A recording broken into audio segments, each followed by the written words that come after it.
My name is Kevin Daly. I'm the state representative who represents Lapeer County, 82nd District, the State House of Representatives.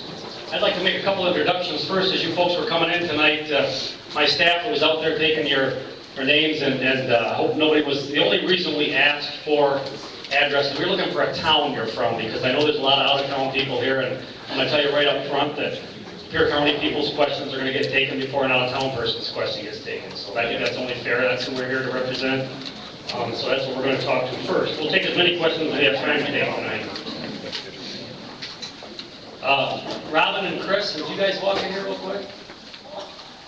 Robin Nayard, raise your hand and wave at the back door. She's from my office, and Chris Johnson, your office. And Chris's daughter, Mandy, is here tonight too, helping out. So they're going to be walking around the room as we get going here while the questions are being taken. If you have more questions that pop up, it's my plan to, as an issue is discussed, the question is read. If you have a question that follows that question, please write it down, put your hand up, and they'll get it. We'll try to stick to a category if we can as we go through. We've also got a few representatives here from the state as well. I'm going to ask them to stand up and wait a little bit when they get announced. Representative Ken Kurtz, coming all the way from Hillsdale and Branch County tonight. Ken's over here to the left. I think they're all right over that way. We've got Ben Glarden from Shiawassee County, just a couple counties over. And we've got Brad Jacobson down Lake Orion, Oakland County. Thanks for coming out, guys. I don't think we have any other representatives in here tonight. Just to make the announcement ahead of time, I've gotten a few emails and a few things pointed at me that said that this was being set up and being paid for by certain groups. This event tonight was paid 50% by the International Brotherhood of Electrical Workers and 50% by the Association of ABC, Associated Building Contractors. Two organizations on opposite sides. And they pay for the coffee, and then my office, I will pay personally for the cookies and the cards and the pens that were here tonight. My staff picked those up on the way here tonight.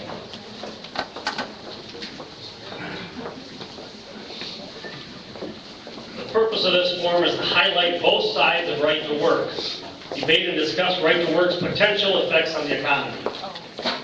I'm going to ask that, we're going to try to do this thing, and we're going to try to we're going to ask people in the audience to keep quiet. We're going to take questions from here. It's one way you can control an event of this nature. So we're truly going to try to get both sides of the issue. Just to show you how touchy this issue was, I was really disturbed with the fact that from the very beginning of this, actually the first person I called about this was a union person, Kevin Schaefer, asked him if he would come and represent the union.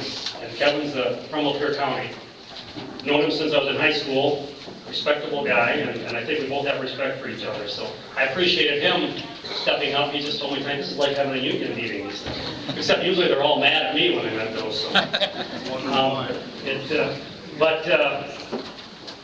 I was very disappointed when I received an email from a colleague that said that everyone should come to this meeting tonight because it's talking about myself, about this is exact words, about his perceived need for right to work for less legislation.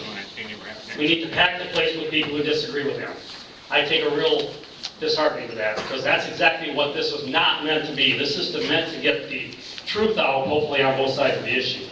I don't think we're going to change anybody's mind probably that's in here, but I know that there are a lot of people, union and non-union alike, that want to know what right to work is. I hear it from union members and I hear it from non-union members. So that's truly what this was set up for tonight. And if you've written questions, we're going to take them. We aren't going to take any questions about other issues. We're not going to put legislators in positions as to how they voted or why they voted. This is to discuss the issue of right to work. Okay, with that, I'm going to, first off, I'm going to read the bio. Oh, I know what we're going to do. Just to be fair as well, we're going to flip a coin, and you know what? Who's got a coin up there? We're going to flip a coin here.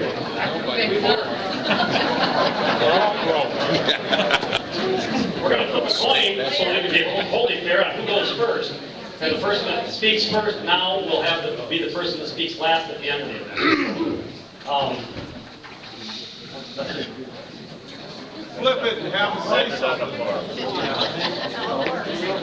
We're going to have you holler out heads or tails when I flip this. Okay, and I'm just going to flip it and catch it. Do that. Tell me what it is. Heads or tails? Heads. We're heads up. And it is heads. Oh, wait, we didn't. That won't work.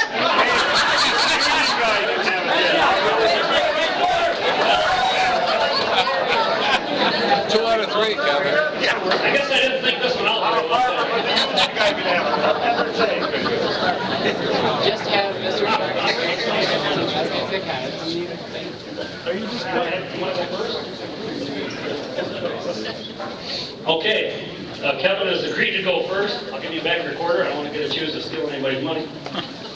I'm going to give you a little biography on Kevin Schaefer. Kevin Schaefer was born in Wyandotte, Michigan on May 29, 1957. He graduated from Lapeer High School in 1975. Kevin married his wife Cheryl on April 1st, 1978. That was a good year.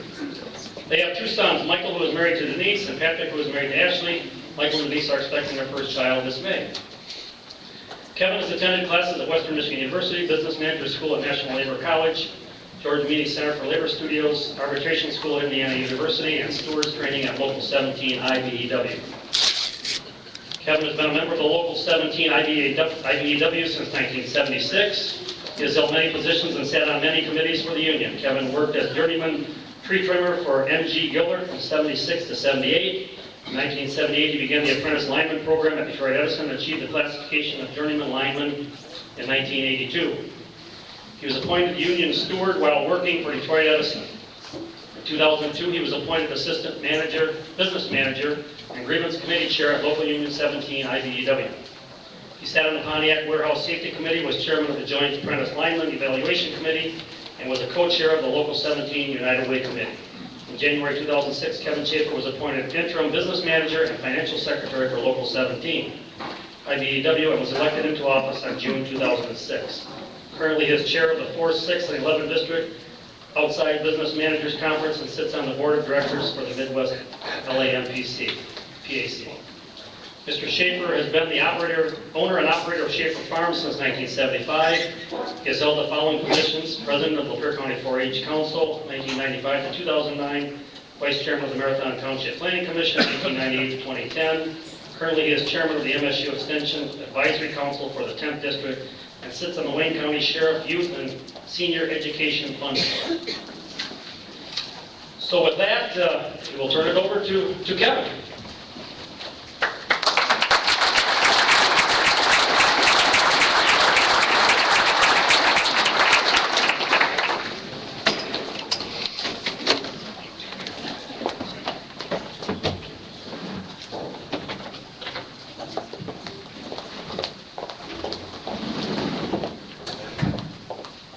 evening, everybody, and thank you for coming. I'm really pleased with the turnout that we have tonight because this is a very important issue to myself and my kids and my grandkids.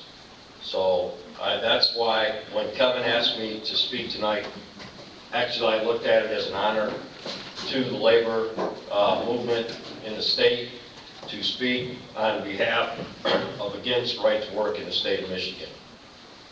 Good for you, brother.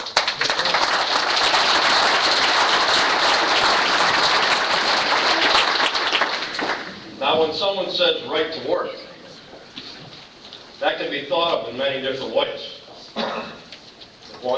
If someone was to say to me, are you opposed to someone being able to have a right to work? I think everyone should have the right to work. I think everyone should have the right to be employed. Who could be against someone having a job? Not me, not a labor union. I think we all should be employed.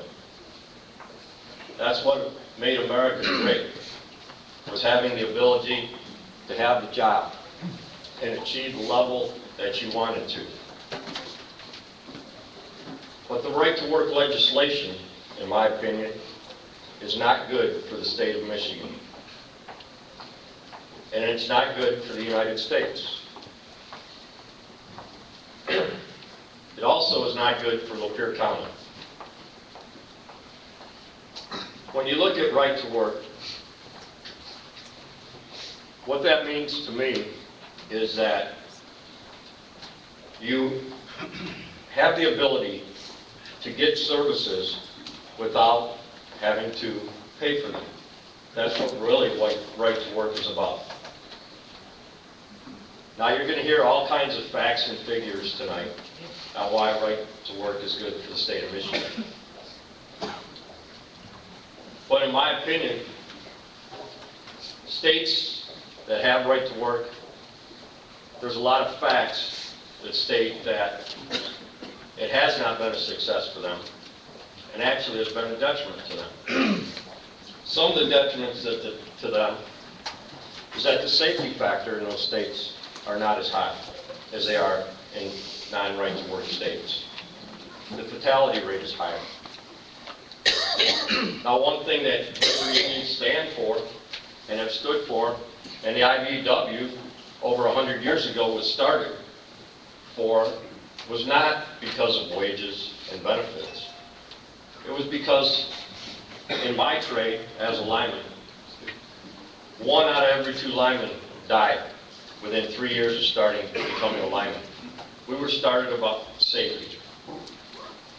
And in non-right to work states, or excuse me, in right to work states, safety is not as high as it is in non-right to work states. Wages for all workers, whether they're union or non-union, are lower across the board. And you can look at the different statistics that are out there. They average anywhere from between $1,500 to $7,600 a year difference, depending upon which facts you look at. That's money that gets turned back into the economy. And that gets put back, by getting put back into the economy, creates other jobs.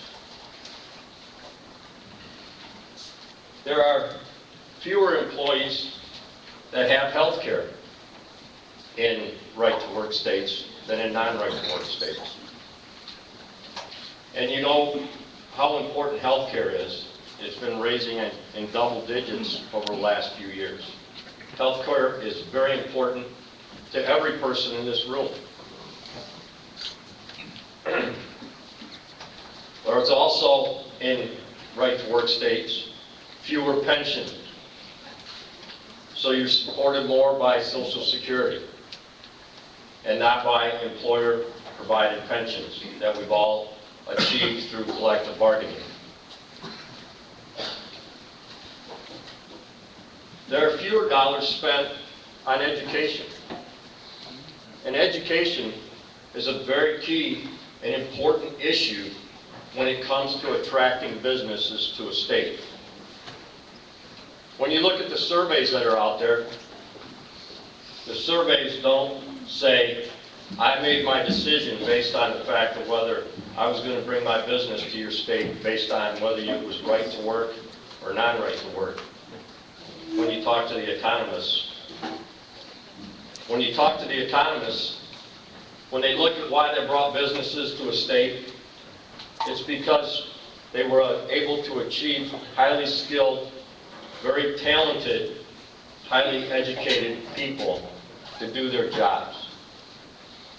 And that they would get consistent people coming to work and not have a large turnover on a daily basis. That's what's important to employers, not whether it's a right to work state or not. That's what attracts businesses to a state. We have a tremendous amount of teachers in here tonight. Some of them taught me. So that tells you how old they are. And they taught Kevin too. And they lived through it. So that speaks strides to the talents of the teachers that we have in this county. But that's what will attract business to this state, not right to work.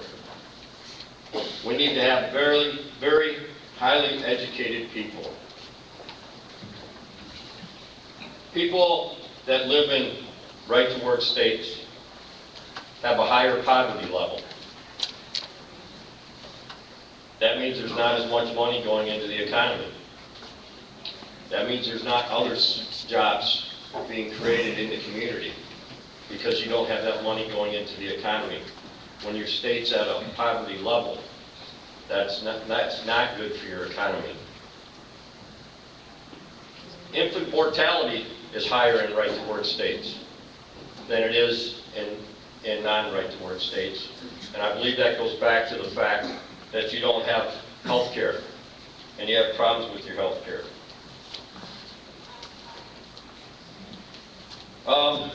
The proponents for right to work will talk about how it creates jobs and it creates opportunities.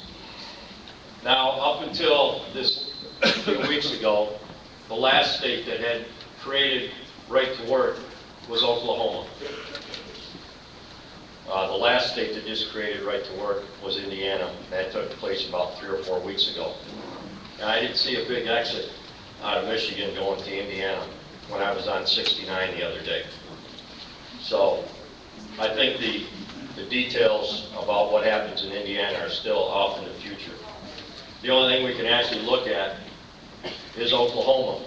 And Oklahoma is the only state that has created right to work since NAFTA went into place. Now, NAFTA has a much larger impact on our manufacturing industry than right to work ever had. But since right to work has taken place in Oklahoma, they have had a downturn of manufacturing facilities by 1/3. They were on an uphill up until Oklahoma became a right-to-work state. And once they became a right-to-work state, the manufacturing jobs disappeared. China.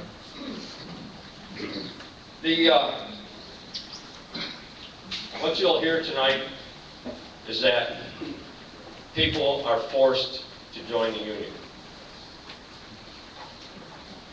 Well, there are laws that allow people to pay a fee and not join the union. They're protected at the federal level if they so choose not to join the union. But they still have to pay a fee to the union. Because if right to work goes into play, you could have some, in my industry anyways, you could have 2 people in the same truck. And by law, they would both receive the same wage, the same benefit package. One could pay union dues, the other one would not. Now, if they got into a situation where they needed some protection because of a possible termination, the union by law would have to represent that person, even though they're not paying union dues. Seems like a pretty strange concept. Because if you compare unions to the lawyers in the state, to practice law in the state of Michigan, you have to belong to the Bar Association. You have to take a test. Go on, Kevin. You run into that when you got two Kevins on standing up here. You have to belong to the Bar Association. Every attorney in this state pays dues to the Bar Association. If they don't pay their dues, they can't practice law in the state of Michigan. Even as much as the Chamber of Commerce. To belong to the Chamber of Commerce, you must pay dues. If you don't pay your dues, you don't get the services of the Chamber of Commerce. So I'm not sure why the attack is on labor unions. Because if you compare the Bar Association and a labor union, we're providing advanced training, highly skilled people to do a job. We self-police our members. If we have members that are not living up to our standards, then we can bring them in front of a trial board. Same as the Bar Association. But is the attack on the attorneys? No. The attack is on the labor unions. It really causes me some confusion on how you can look at both entities and say one is so much different than the other. How much more time do I get?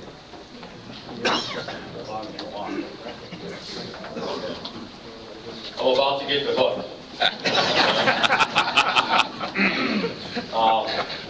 So with that, I will be turning this over to Mike Shirkey to give his opinion on why right to work is good for the state of Michigan. And I hope that we have some good questions presented tonight, and I hope we can educate everyone in this room on the pros and cons of right to work in the state of Michigan. Thank you.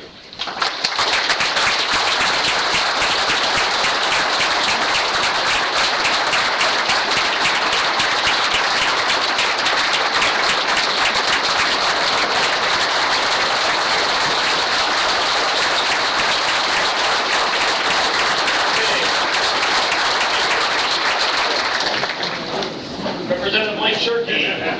Representative Mike Shirkey was first elected to the Michigan House of Representatives in November of 2010. He represents the 65th District, which consists of parts of Jackson, Eaton, Lenawee, and County, and the city of Eaton Rapids. Mike Shirkey earned a bachelor's degree from General Motors Institute, GMI, in 1978, and a master's of science in mechanical engineering from the University of Wisconsin at Madison in 1979. Mike is the founder and owner of Orbit Form, a leading engineering company that manufactures forming, casting, joining, and assembly equipment for a wide range of industries and applications. The company provides world-class prototype engineering services for assembly of parts and specialized forming and casting. Mike also worked for General Motors in various management and engineering roles for 13 years. Mike served on the Columbia Central School Board in the 1980s and 90s. Shirkey also is the past board chair of Allegiance Health Systems and is a current board member. Mike is a proud father of 3, a devoted husband of 34 years to his wife Sue. Mike and Sue also have several grandchildren. He is an active member of the Jackson Free Methodist Church and leads major construction expansion projects. Mike also enjoys hunting, fishing, golfing, and working out. He is also an avid woodworker in Grandpa's Woodshop. So with that, we welcome Mike Shirkey.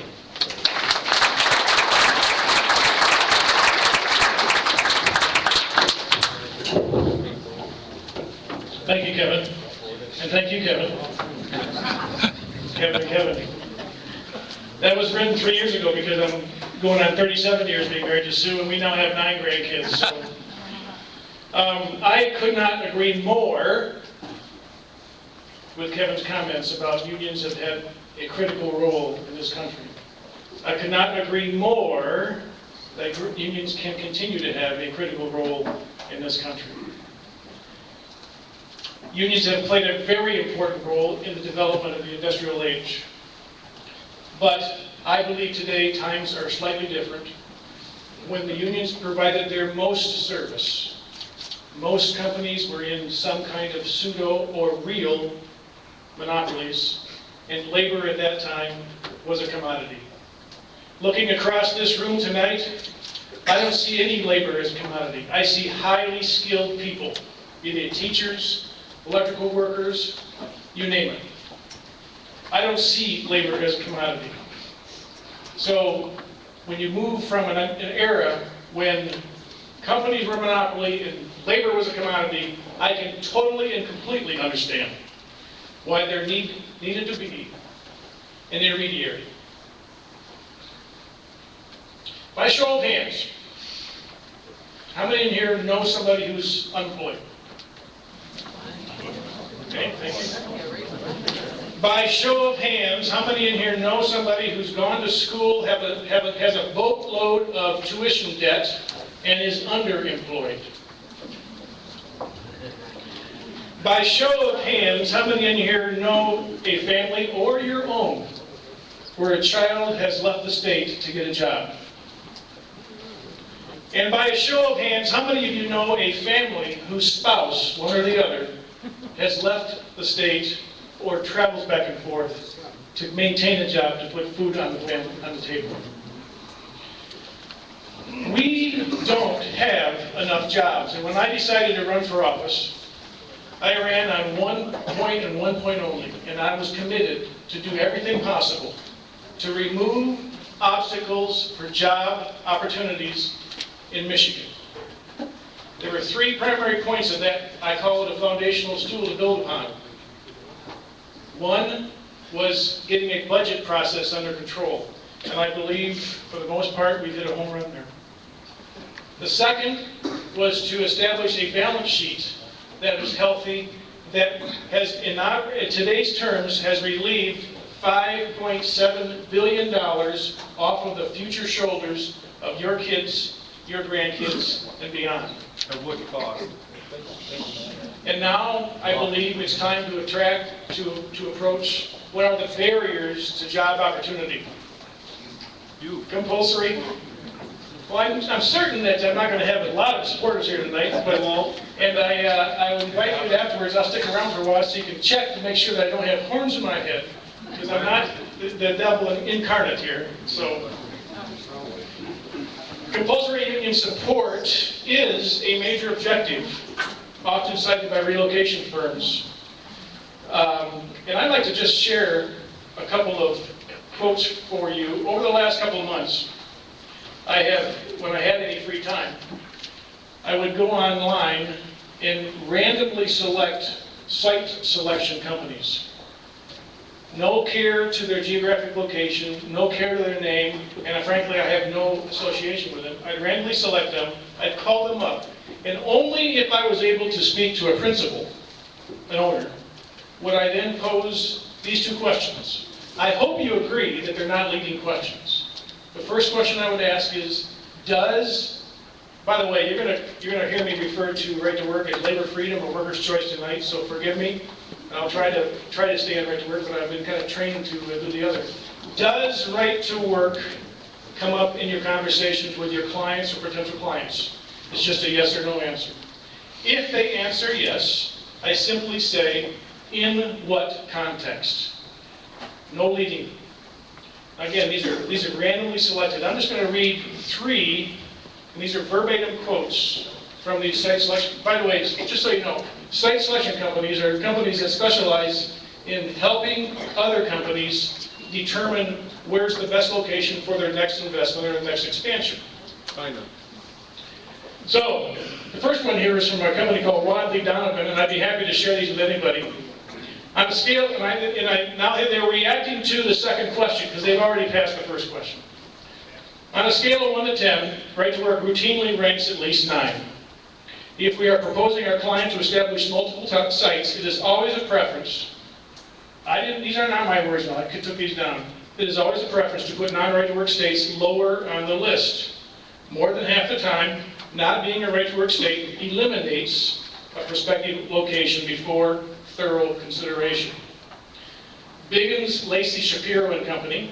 Right-to-work is often a threshold factor, meaning our clients will eliminate the location without further consideration. This happens at least 60% of the time.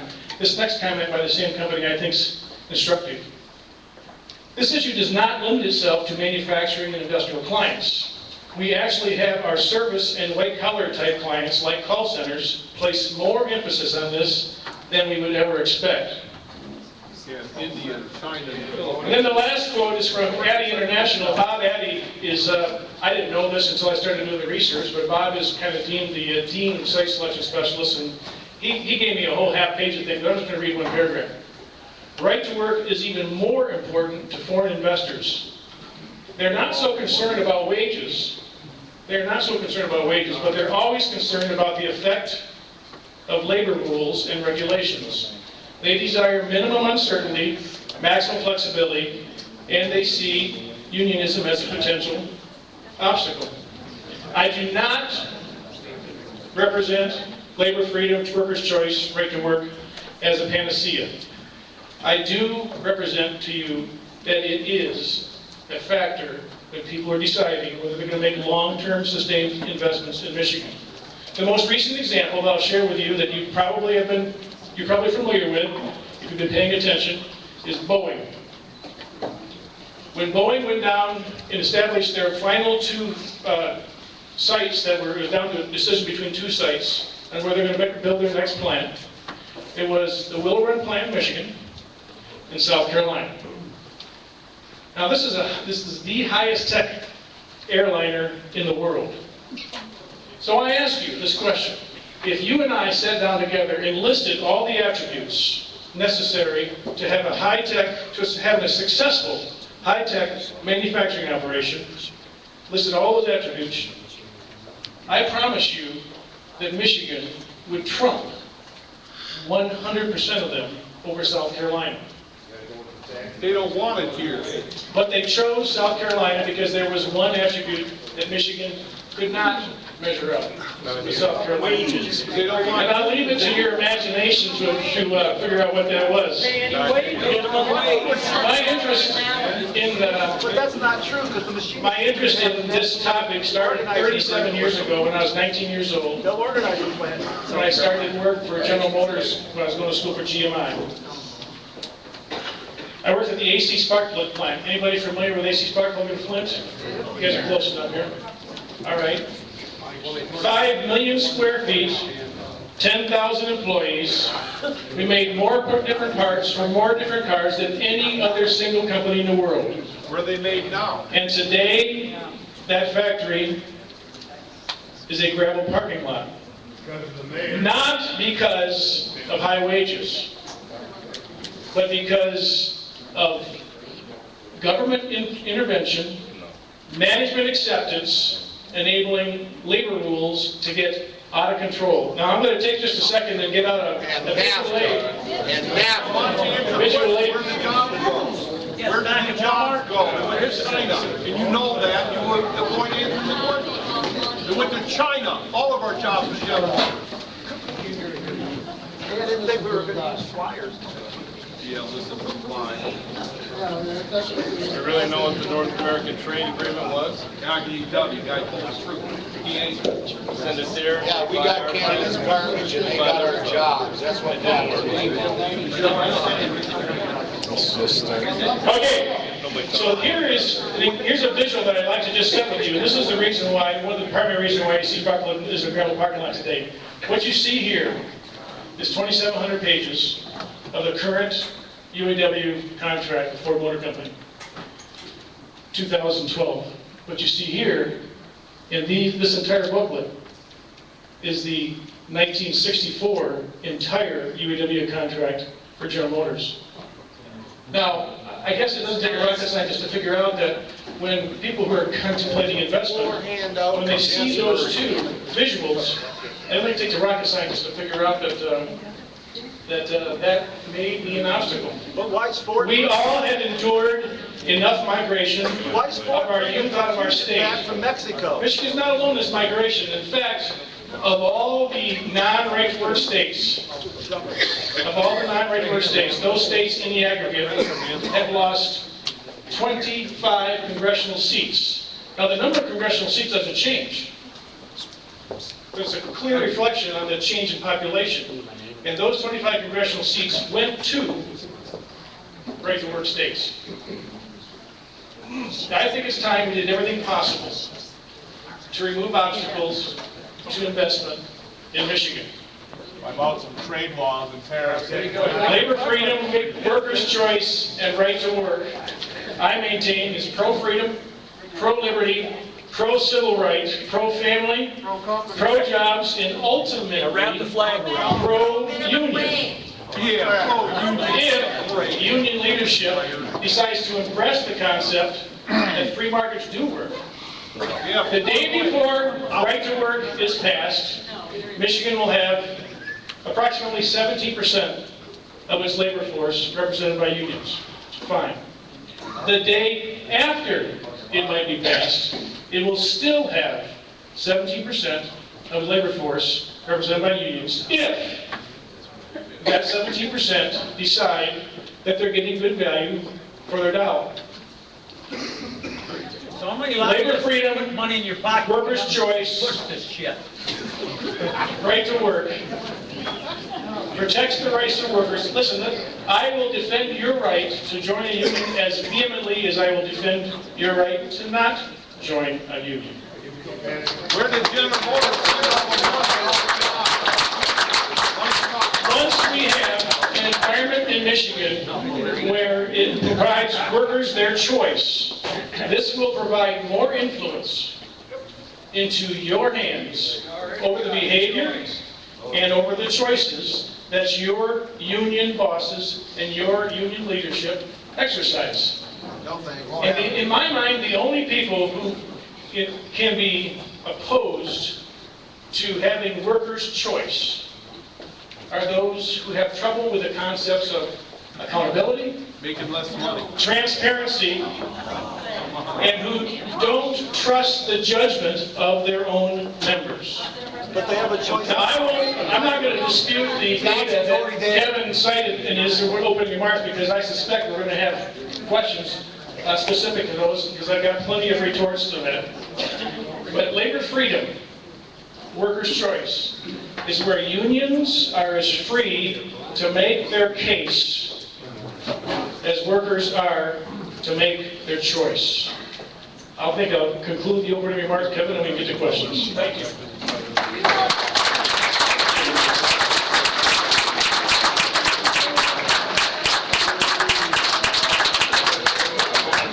Now, a lot of, some of these questions have been addressed. What the intention will be is, I can obviously tell that we went over a little bit in the first start, so we're going to have to, I'm going to watch a clock, so we're going to give each guy a little bit of time to answer each question, but we're going to have to stop it so we don't do more questions, because they can go on a little bit too long. This is a pretty general question. Why did unions come to be in the first place? And maybe you think you've already addressed that. Now, it's my intention to rotate opposite, so I'm going to ask Mike to answer this question first, and then we'll have Kevin respond to it. I think we've already established that, and I've stipulated to it, actually. I grew up in a union family, by the way. My dad was a union steward, and he has seen firsthand the transition from unions negotiating contracts like this to the transitions of unions negotiating and management accepting. So, by the way, there's two sides to this. Management accepting contracts like this, okay? But I would maintain to you that if right to work were in place, workers' choice were in place, I seriously doubt that these kinds of labor rules and regulations would actually be approved not by management and not by union bosses, but even by their own membership because it's so restrictive. I didn't get a chance to explain because I was being interrupted just a couple of times. But when I was supervisor for AC Spark Plug in production, 19 years old, my first experience was conveyor breakdown on the assembly line. And so I said, well, who do we call to fix it? And they said, well, you gotta call these 5 trades. I said, well, it's just a belt. I know, but you gotta call these 5 trades. Now, in full transparency, most of those multiple requirement That's have been eliminated now, but it's taking a long time to get to that point. But those are examples of the reasons why, particularly foreign investors, are hesitant to come to states where workers don't have choice. What about next year? What about next year? Why Fiat buy Chrysler? And why did Ford Motor Company bring the Fusion back? You should have listened to your father, you should have listened to what you It's 2,700 give pages. you what you got today if it wasn't for him. That's right. Go on, you a union. Right.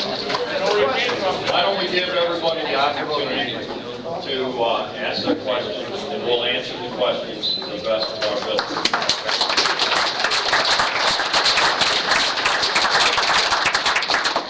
So why were reunions started? We're dying in the The plant. people were getting hurt on a daily basis. That's right. I was, as I said earlier, the reason the IBEW was started was not for better wages, not for better benefits, not for sick time or vacation time, but because 1 out of every 2 linemen was killed on the job Amen. within 3 years of them starting to be a lineman. And as a matter of fact, Henry Miller, who started the IBEW, was actually killed on the job, was electrocuted, and fell off a pole and died 3 days later. That's why labor unions were started.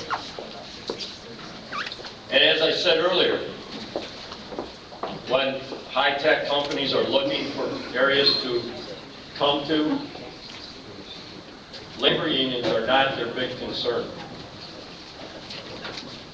I've dealt with many different companies. Matter of fact, we just brought a company in from Europe that's building the towers that you see, the wind generation. We just brought them in to Monroe. And you know what? They were thankful that we worked with them. And that equated right now to 200, it's equating to 250 jobs.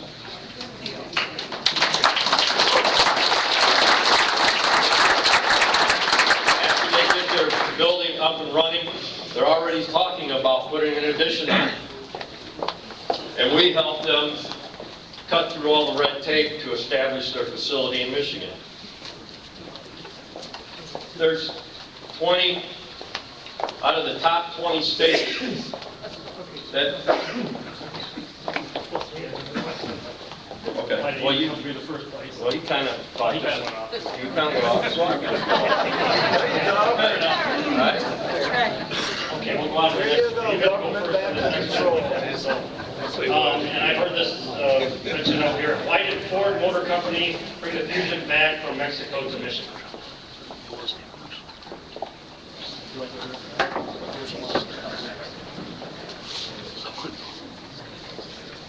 Well, I really haven't had a discussion with the Ford Motor Company about this topic, so. But, and I'm sure Mr. Shirkey will have some things to say about it. But I can just tell you my opinion of why they brought it back to the state of Michigan. Number one, I believe they brought it back because we've got the most talented people that could build that product.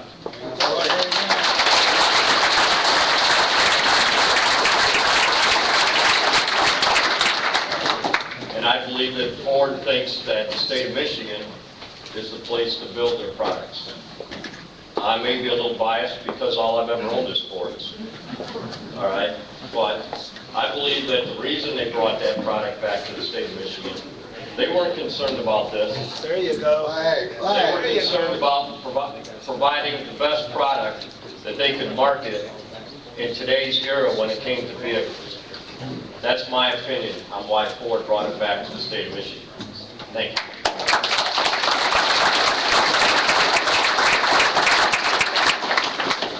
Ford brought the focus back to Michigan partly because Kevin's right. It's the fusion. The fusion, Kevin's right, because there is a great trained workforce in the UAW in Michigan. But the other reason is they've already got multi-billion dollars invested here, and they were able to shorten their supply chain, and so that made a good business case for them. But when I'm talking about removing obstacles, I'm not talking about people who have a nexus in Michigan that there's already substantial business and they couldn't ever afford to leave. I'm talking about getting new jobs so that your kids, your grandkids, and your friends don't have to leave the state to find jobs. In the last 10 years, there have been 11 auto plants built in the United States. If we count the retool of the Lansing plant, then we could say that one of them in the last 10 years has been built in Michigan, and all the rest in labor freedom, workers' choice, right to work states. Minimum wage. You quit lying, man. Hey, thank you. I apologize. I'm breaking my own rule here. I was supposed to be saying the name of the person who asked the question, and I didn't do that for those first two, so I apologize for that.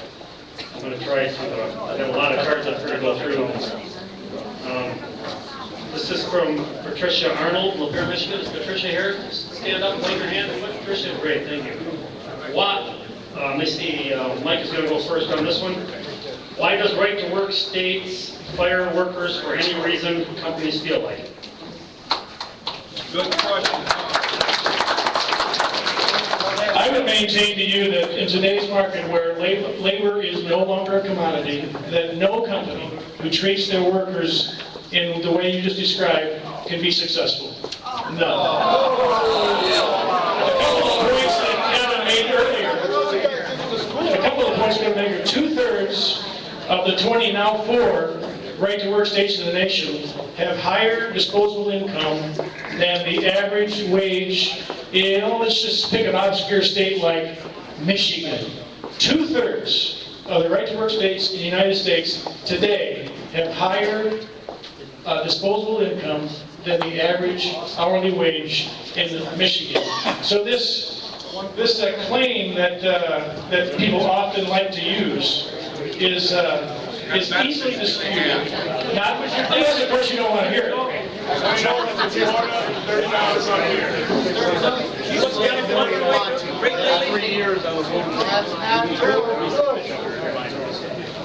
All right, this time I got to remind him, he got a little off the top there. All right? Why do companies have the ability to fire people or terminate them in right-to-work states more so than in non-right-to-work states? That was your question. The answer to that is, if you belong to a labor union, you are not what's called an at-risk employee. All right? Because there's a process. Now, you can be terminated if you belong to a labor union, but there's a process that needs to be followed. And a labor union ensures that that process is followed. Okay? When you're an at-risk employee, they can bring you in and say, thank you very much, we're done. They do not have to give you a reason on why they can terminate you. That is the difference between being represented by a labor union and being not represented by a labor union.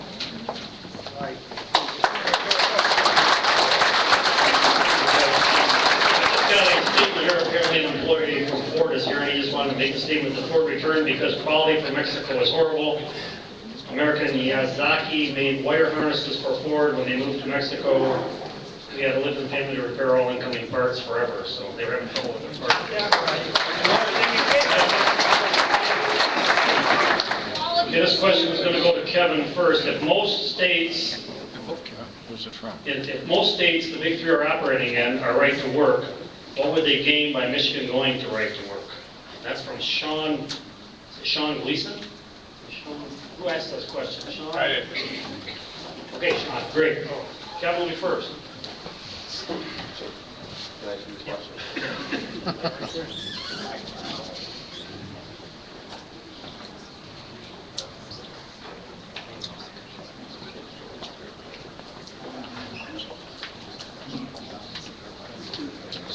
me, so I understand the question correctly, all right? Your question is, if most of the states that the Big Three operates in are right-to-work states, why would they benefit from bringing it back to Michigan? Well, why would Michigan benefit from Why would- becoming right to work?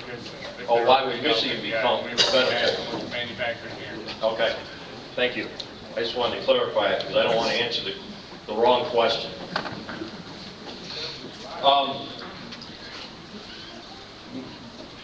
In my opinion, Michigan is not going to benefit from right to work, whether it's the Big Three or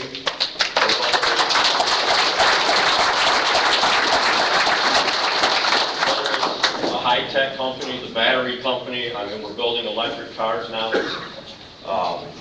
The Big Three is involved in those electric cars, and there's been 5 different battery companies that are associated with the Big Three that are building batteries, and all of those companies are built factories in non-right-to-work states, Michigan being part of that.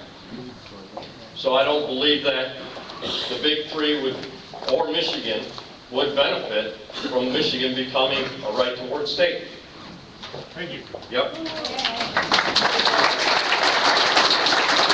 All right, so I got a question for you. Can I say anything tonight that would... I just want to establish that. So the question was, why would the Big Three benefit? Why would the Big Three benefit if Michigan became a right-to-work workers' state? I think that's the wrong question. Leadership is not about what the comments you're willing to make. Leadership is more about the questions you have the courage to ask. How many in here are in union leadership positions? Answer the question. Great, great. Leadership is more about the questions you have the courage to ask. It isn't about benefiting the Big Three. It's about reducing the exodus of people that are leaving Michigan. In the same 10 years that Kevin referred to, where since Oklahoma had passed their right-to-work law, in that 10 years they increased their private sector labor membership private sector jobs, by 8.1%. In the same 10 years, and if a non-right-to-work state is doing so well, in the same 10 years where they increased their private sector employment by 8.1%, Michigan lost 300,000 jobs and 1 million in population. So I don't know how you can claim that right-to-work doesn't have an effect when virtually 90% of the plants that have been built in the last 10 years were in right-to-work states. What was the question? The question was, why is it good for Michigan? Paradise. And I just answered that. No, I said, what was the answer? The question was, what was it good for General Motors, not Michigan? Things like, this question, Mike will be first on this one. 4.8 million people moved from forced union states to right-to-work states in 2008, 2007, 2008. Who wrote the question? That question is from Norm Hughes. Norm Hughes, right out here. Okay, Mike, you're first. 4.8 million people moved from forced union states to right-to-work states in 2007 and 8. Why? It's a choice union. What Norm's referring to is basically the 10 year, this is all based on the last census taken in 2010. In that 10-year period, 4.8 million people moved from non-right-to-work states, compulsory union support states, to right-to-work states in the same 10 years. That's the same 25 congressional seats that I referred to a minute ago that have been lost. Michigan having lost 1 in each of the last decades. Lay those congressional people off. They were retired because the auto Lay them congressional and people everything off. else in the country went down. The auto industry was gone down, so they would follow jobs wherever they had to. Now the auto industry. One claim that Kevin made in his opening remarks was union states have compulsory union support states have better health care. Well, the actual fact of the matter is, when the 800,000 jobs and 1 million people left Michigan, all you can conclude there is that health care coverage went down for 1 million people.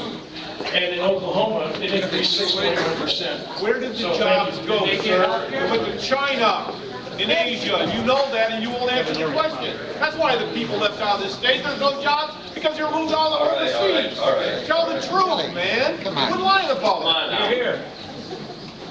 4.8 million people moved from forced union states, right to work states in 10 years. That's the question. And you know what?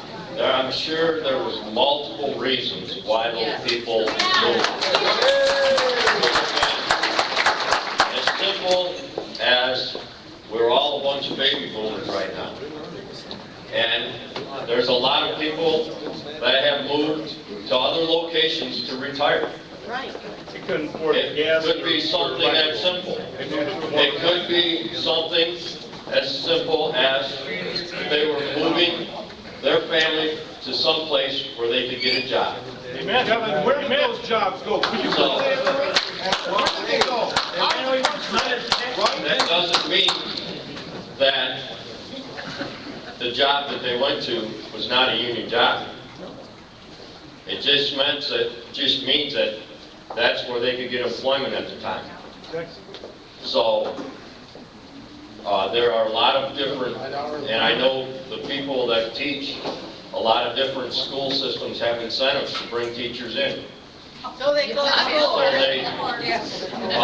So they can attract the highly qualified teachers. You're crazy. 20 years before that, 10 years, Michigan, everybody came here to work in the There shop could from be. down south, out west. They all came here to work. Now, everybody's leaving because there's nothing left. You guys got it all. We got it. People, Okay, well, this is what we can't do. We can't. not you, I know not you, but I mean, people that want something, not Okay. big business. Next question, The big joke, huh? kind of comes close to home for me, Jim Carnegie from Lum. Jim is, where here? You can admit you're from Lum, Jim, that's all right. There's a lot of us from A lot of us from Lum in the room, that's good. Why is it good to lower wages so people can't make it on their own and now qualify for assistance? Good question. You can go first. Good question. Right there first. Right. Well, this is a simple question for me. I don't think it is good to lower wages so that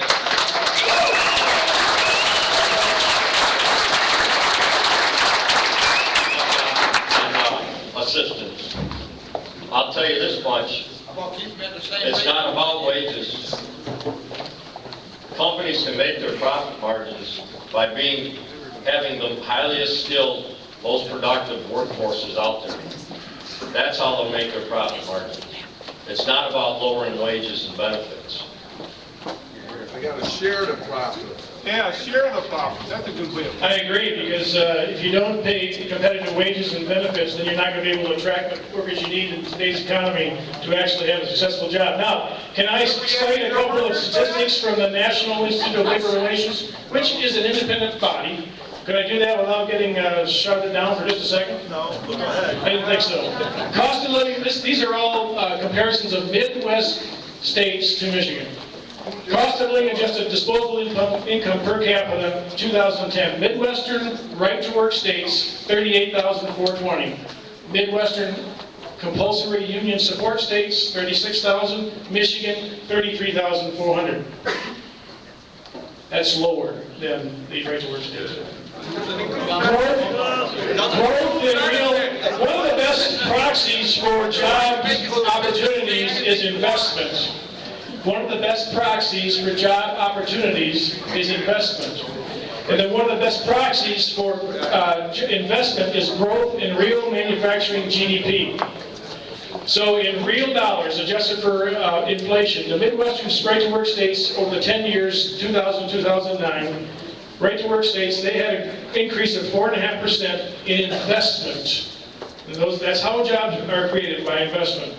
In the Midwestern compulsory union support states, it was a decline of 12%, and in Michigan, in the same period, it was a decline of 24.5%.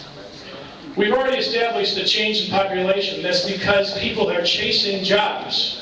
And my friend Kevin already admitted that many of those folks chased jobs to right-to-work states in union factories, which is just great. And who moved them there? As a matter of fact, in the last 10 years, the only states, this is kind of an important data.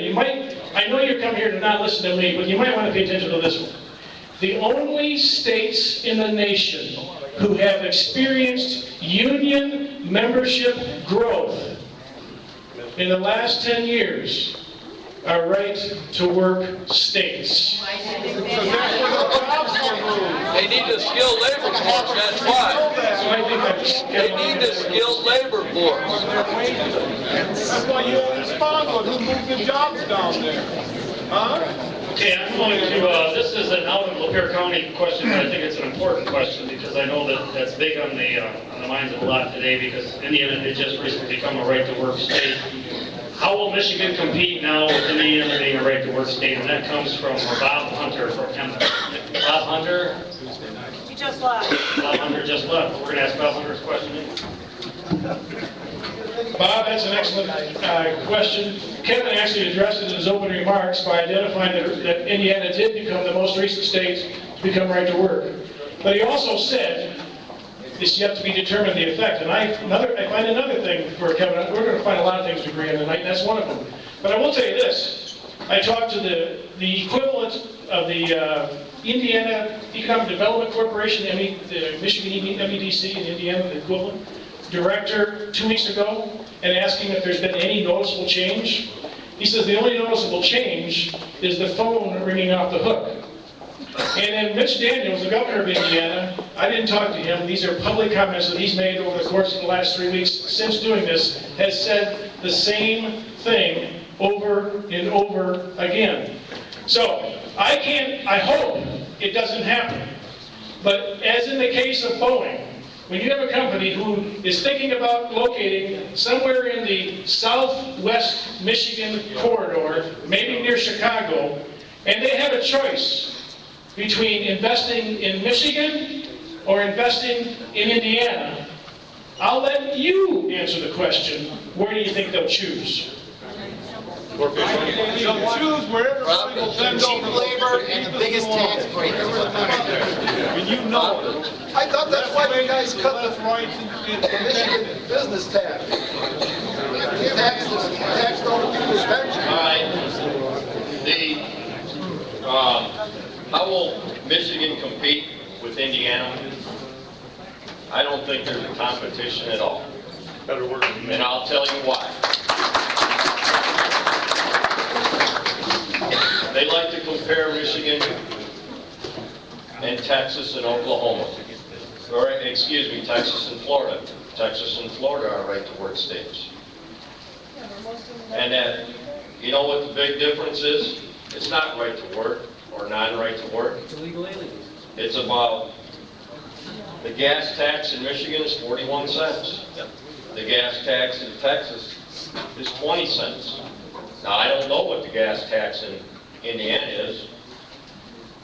There are, for example, college tuition in Michigan is $12,000 on average. College tuition in Florida is just about $5,000. And what I mean by this is, there's a lot of things that companies look at when they move into a state. It's not just whether it's right to work or not right to work.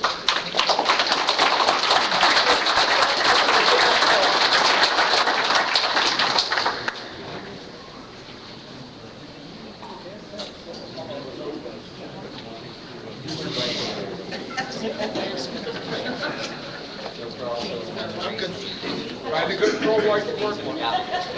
Stop sifting through them questions, just Now, if you think ask. that I am picking out the pro-right to work, What do you got? Deal them off Hey, the what does he top. make a year? Let's hear you. Just like Hey, what does he make a year? Deal them off the If you top. have questions, please fill out the No, form. we're not going to. Where do you stand on this, Kevin? You're my rep. Yeah, I would like to hear where you stand yeah. on it.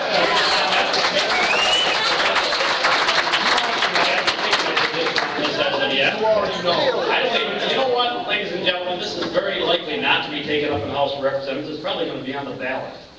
This or the union's bill of rights, I'm the kind of constitution which I have a bit of a problem with. I'm trying to learn about this as well because I don't believe it will be taken up in legislation. Just like you learned how to tax my retirement check, 4.335%. What are you doing? Okay, this is a real a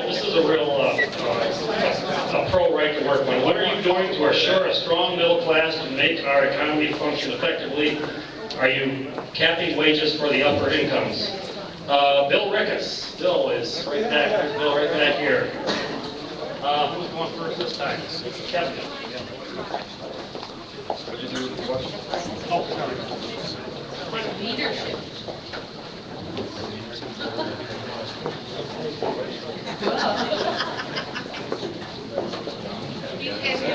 Well, there's a couple questions here. What are you doing to assure a strong middle class and to make our economy function successfully, or effectively, I'm sorry. What we're doing in the IBW is we are doing additional training. We're looking at every opportunity that we can advance into higher technologies, just as I believe other labor organizations are throughout the state. We, as you all are aware, the renewable energy was something that was new here probably less than 10 years ago. And we have educated our workforce, and we've gone out and captured that work. And we are doing all the renewable energy up in the thumb. It's good for you. Now that is thanks to keep the middle class and expand the middle class. It has provided a tremendous amount of work for our next generation. And we're bringing our next generation up into our trades through our apprentice programs. That's what the union used to do. Are you capping wages for upper incomes? I am not. I can tell you that. I'm not capping anybody's wages. I am negotiating good contracts for our members.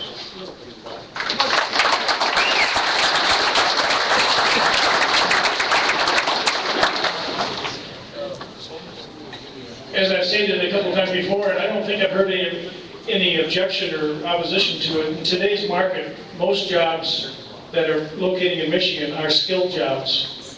And companies cannot exist without paying competitive wages and competitive benefit packages. I want to point out something a moment ago that I failed to point out when we were talking about these site selection companies. They operate by a process of elimination.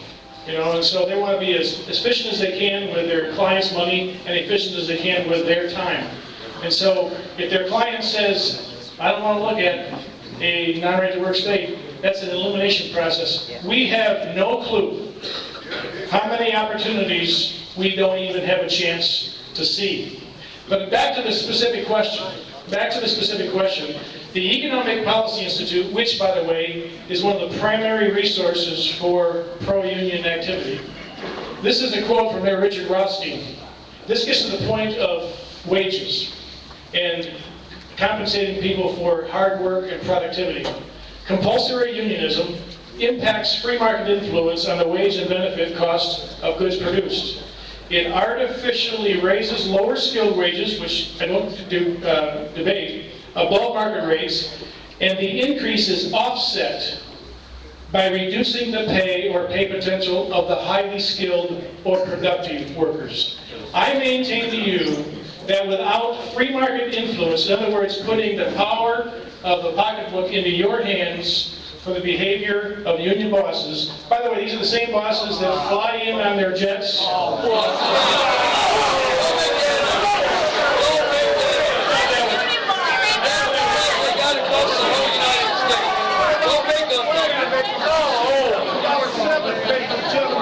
What jet did you fly in on? How do you feel about the minimum wage?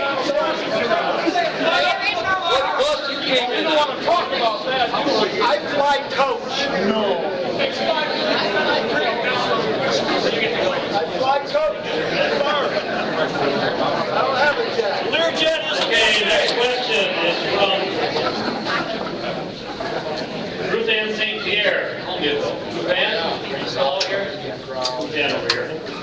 kind of pension do retirees have in the right to work states, dollars and cents?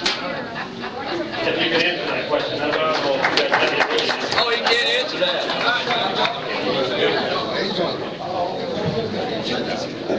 Anecdotally, the right-to-work states that have been established in the last 10 years, their growth in pension plans have exceeded the growth in pension plans in non-right-to-work states. But that's not fair. That's not fair because they started lower, okay? But it is fair from the standpoint that it identifies that those employers that recognize, what was your name again? Ruth Ann, I'm speaking to you because nobody else is listening. It does clearly identify that the employers in those right-to-work states recognize that they have to pay competitive wages and benefits to retain good employees. But if the scale is $4 an hour, how much is high wages? If the scale, and that's the Tell them the truth, a pension plan is different than a pension. Ruth Ann, the statistics show that in a right-to-work state, there's 4.8% chance less of you getting a pension. 4.8%.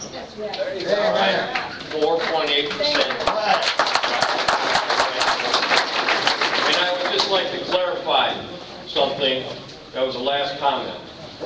I have 200,000 frequent flyer miles, and they've all been achieved in the coach department. I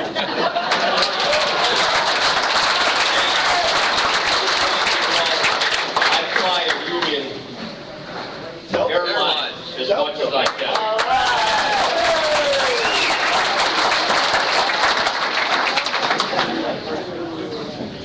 This question is from Bob, and he didn't put his last name. Doesn't Michigan have at-will employment? Please explain, isn't this enough?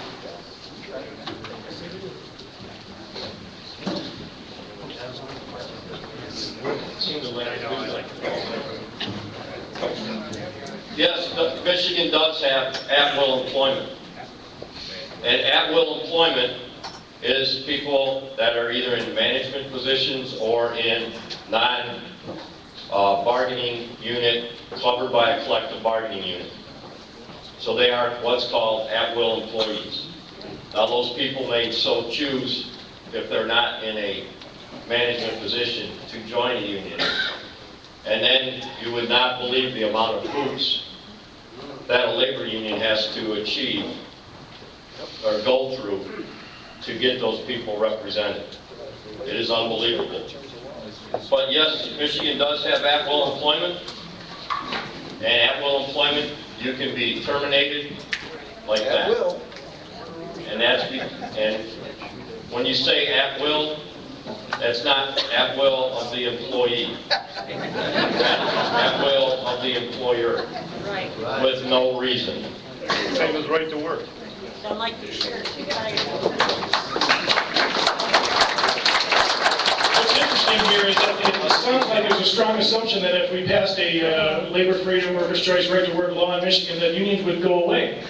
Well, as a matter of fact, it's just the opposite. Like I mentioned to you before, the only states in the nation that had union growth have been right to work states. By the way, Kevin's correct. Wouldn't that be There's a 4.8% better chance in getting a pension in a less chance of getting a pension in a right to work state, but there's also a 25% better chance of actually getting a job in right to work state versus in Michigan. So as long as we don't have big comparisons, I think the sense like that. Do you get a statistic?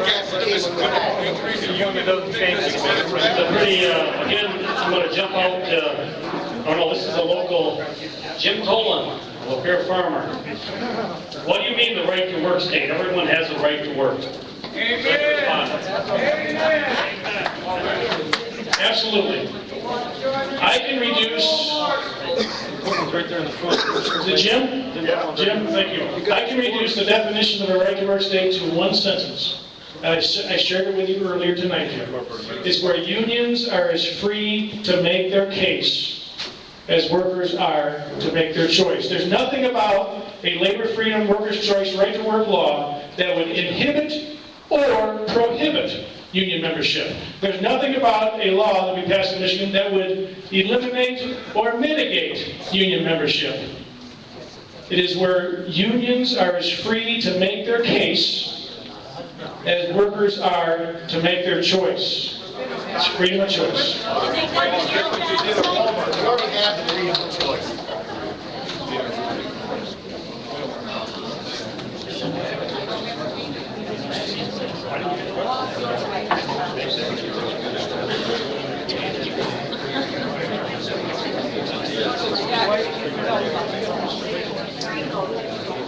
Just read the next one and let it. What's the difference in the right to work state? Was that the question? Everybody's got a right to work. Is that the definition? The definition is exactly what I talked about earlier. The difference between paying for a service and not paying for a service. Okay? If you are a lawyer in the state of Michigan and you belong to the Bar Association, you can only practice law in the state of Michigan if you belong to the Bar Association. If you don't pay your dues to the Bar Association, you don't practice law in the state of Michigan. With right to work, a person, you and myself, could be doing the same exact job. All right? And if you so decide not to pay union dues, by law, we still have to represent you. By law, we still have to provide you with the same wages and benefits that I would be getting, even though I was paying union dues. The difference between a non-right to work state and a right to work state is the fact that when you are a union member, you pay union dues. I don't think you've understood what I really meant about that. Because what I kind of asked, Jim, we can't do Let that. him ask his now wait a question. minute, I want to understand my question. I asked is, what does that mean, a right to work state? I think every man and woman in this state has a right to work. They don't have to have a right to work state. Let factories build here. If they want to be non-union, they be non-union. If they want to be union, be union. We all have a right to work in the United States of America. God bless.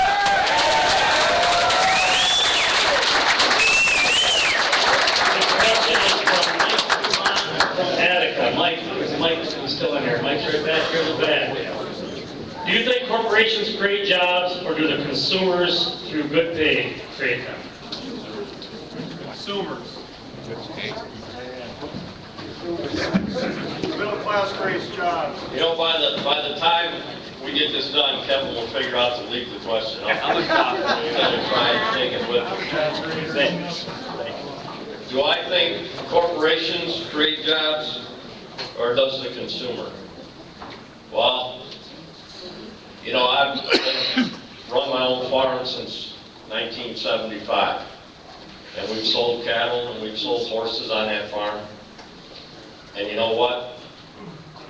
If I didn't sell them to a consumer, all I'd have is a bunch of cattle. Consumers are what creates jobs. And the middle class is one of the largest consumers in the United States.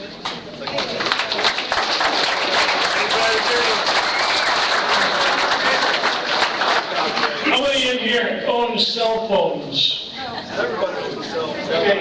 Well, I can promise you that the concept of having a cell phone didn't come from a consumer, it came from an innovator. Somebody who was willing to put investment and take risk and create a product that then consumers would then turn around and buy. And so the question was, how do you create job opportunities? And the job opportunities come from investment.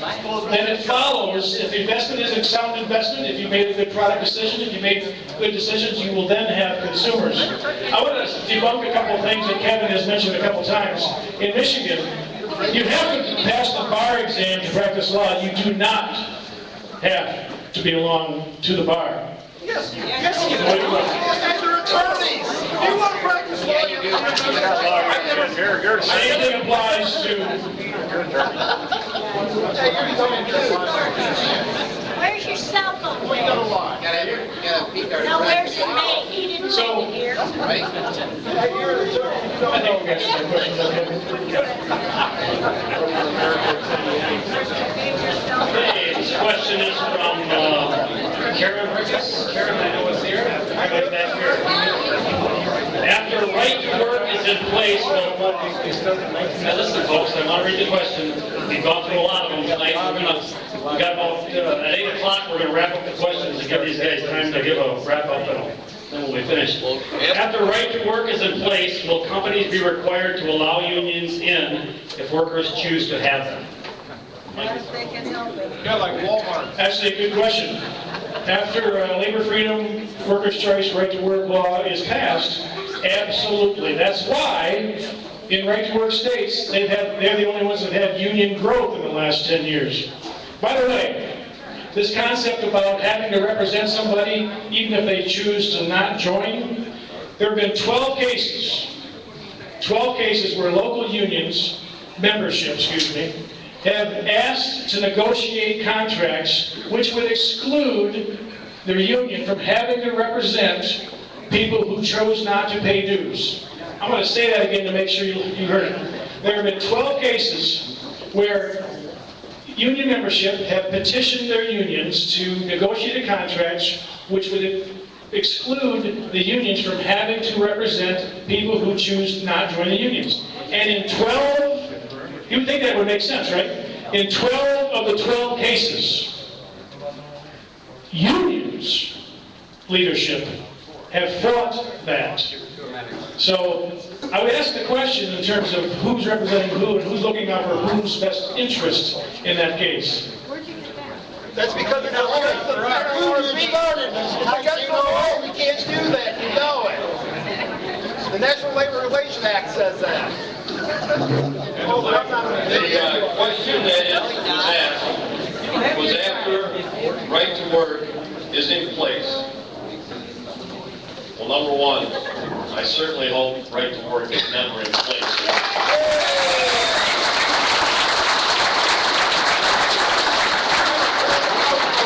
Will companies be required to allow unions in if workers so choose to have them? Yes, they will. There will be the process that you have to follow is you have to have card signing. And then you have to go have an election in front of the NLRB. And if there's a high enough percentage, 51% vote to be union, then it becomes a union company. So that's the process that would be followed.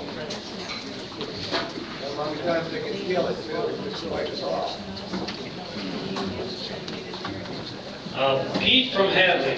Pete, are you still in the room? Back in the back corner. Pete, do right to work states allow collective bargaining? I think we've answered that, but I don't think it's been called collective bargaining, so I don't know if you guys want to respond to that.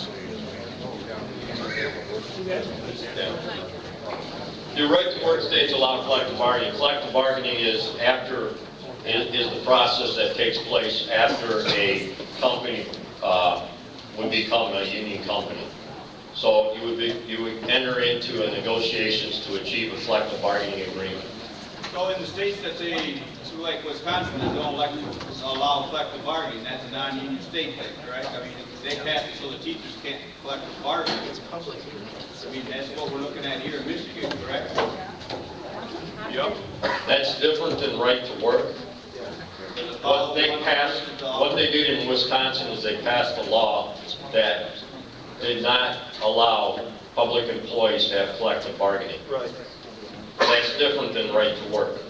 Well, I thought a union was able to represent yourself, but if you can't be a representative of the union, that's the state law saying you're going to have half of the union then? By federal law in all 50 states, if a appropriate number of people sign a petition and then ultimately pass to become a represented by union, then they in fact become union. And the fact that the only states in the nation in the last 10 years that have had growth in union membership have been right to work states, if by definition then they must be doing collective bargaining. So I think that answers the question. And I know there's a lot of folks here from public employee unions too, and he just, Tom Grable from Columbiaville, Tom's in the audience somewhere. Tom says, what about public employee unions? Just if either one you want to respond on that a little bit. I mean, I guess public employee unions are over the other union, I guess. We're organized under a public employee union. Under Murphy. Not covered by There are different laws that cover public employees versus private sector employees. And in Michigan, it's the Public Employee Relations Act that covers public employees and all the guidelines associated with that. And so there's the difference. The rules are slightly different.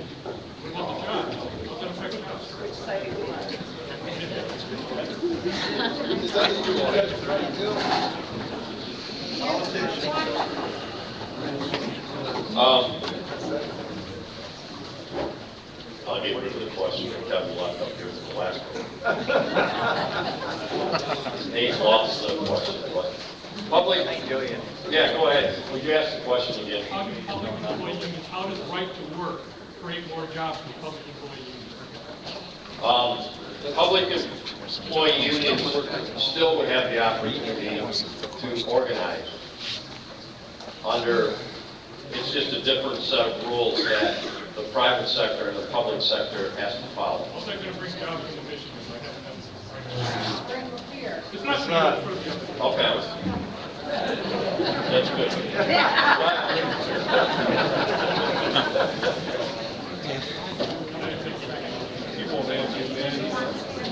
Come on, next question. So many of these questions have been answered already. Unions though only represent 17% of the people in Michigan. How are they such a large obstacle to overcome for companies to come to Michigan? Does anybody want to respond any more to that? This is from Craig and Lapeer. I think we've already kind of covered that, but it allows me an opportunity to make the point again, and that is, yes, today, union membership in Michigan is approximately 17%. That's and the day after we would choose to pass a law to make Michigan a workers' choice state, it'd still be 17%. It's not about growing or protecting that. It's about growing opportunities for jobs.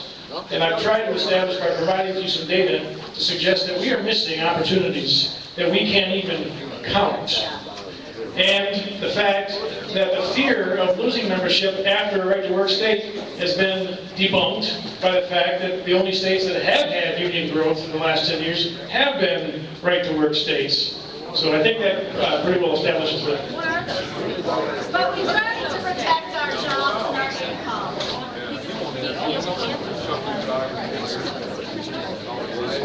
He doesn't care.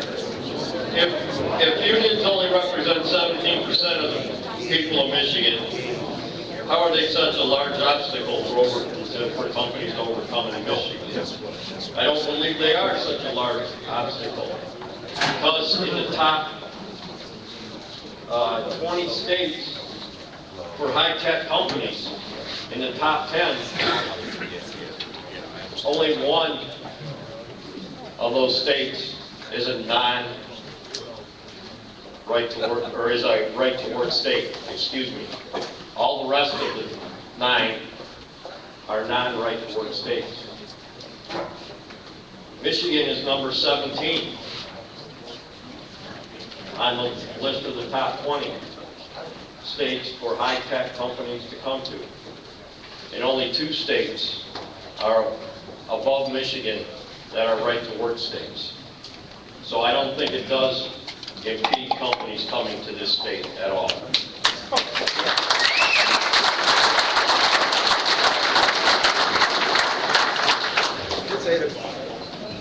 So the last question we're going to take, and then we're going to have rebuttals from the guys up here. And I'd ask you to, be respectful to Mike Shirkey. Mike Shirkey did not have to come over to Lapeer County tonight to take this view. So, I appreciate it.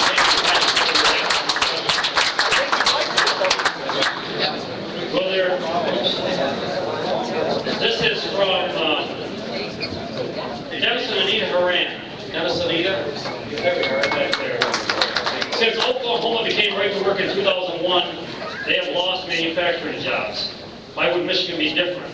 Right to work states have more poverty and lower wages. Is that good for Michigan?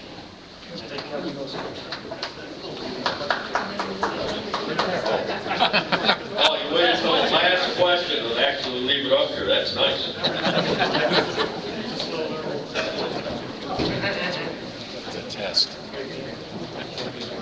I don't know why Michigan would be in favor of a right-to-work state.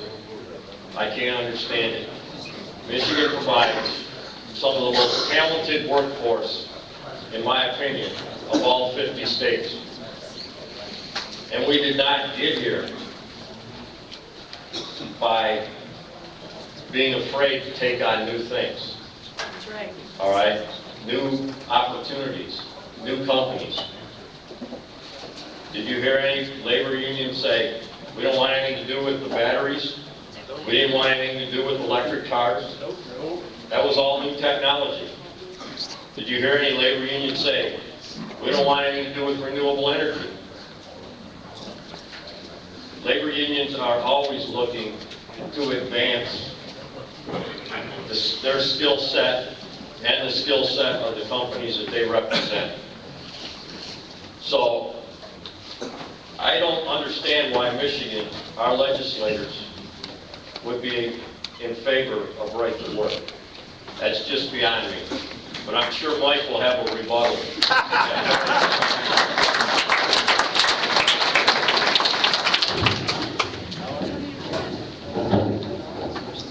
The question was, since Oklahoma became a right-to-work state, how come they've lost jobs? And the fact of the matter is, from their peak between 2001 and 2009, they have lost jobs, but they've lost way fewer jobs than Michigan did in the same time frame. Way fewer jobs. They still lost 30% of the oil industry in Oklahoma. And I'll remind you that in the manufacturing sector, private sector alone, in that 10 years, when Michigan lost 800,000 jobs in the private sector, Oklahoma had a gain of 8.1% of their private sector workforce in that same time period. And they lost 30% of their manufacturing. How many jobs is that? How come you won't? Okay, thank you, Mike and Kevin. Now we are going to, Kevin, you have the choice. Mike, you want to go first or last? Who wants to go last here? You go last. So we're going to ask you to try to keep it under 10 minutes again and give us a rebuttal or a final wrap-up statement for the night, and then Mike will finish up when we finish. Hey, can I say something real quick? It's been real nice having you all already. I just want to say something. Mike? See, everybody forgets. You guys forgot. What the unions are is what you got after you worked 25, 30 years. You went to a union. It was like baseball, football, hockey. You worked your way all the way up through the minors. And then when you got to be one of the best, you went to the unions because they would hire you because you were the best. Everybody forgets this. There's a pecking order of work in this nation. Everybody forgets about that pecking order. I was the best operator at the end of and I just retired. But I started a jackhammer in 1971. Thank you. First of all, I'd like to thank everybody for coming tonight. I appreciate it. I know this is a very highly volatile topic with everyone. And everyone, at least as I have learned in school, was that everyone had, as long as they live in the United States, is open to their own opinion. But what I want you to look at, and I want you to continue to educate your friends and your family members, is that the negative impacts of right to work are not worth the price of one more fatality. I'll tell you what, in my trade, a year and a half ago, we lost a brother. He was electrocuted. And that was probably the toughest day, well, the second toughest day of my life. And I'll tell you what the first toughest day of my life was sitting in the funeral home with his 18-year-old daughter on her birthday, trying to explain to her what happened to her father. Because in her father's eyes, he could do nothing wrong. All right? That's a terrible thing that I would never wish on anyone. unions stand for safety. And we need to make sure that we are providing the highest skilled, the best trained, the most productive, and the safest workforce out there. And I will guarantee you, any company will come to this state. We have a great education system in this state. We have great teachers. We have great laborers. We have the gentleman that started out with a jackhammer. I started out as a grunt. God, when I started, I couldn't have told you which end of a pole to put in the ground. I probably would have thought the small end because it would have been easier to get into the ground. Right? It's a learning process. It's an education. And that's what labor unions do, is they train their people so that they become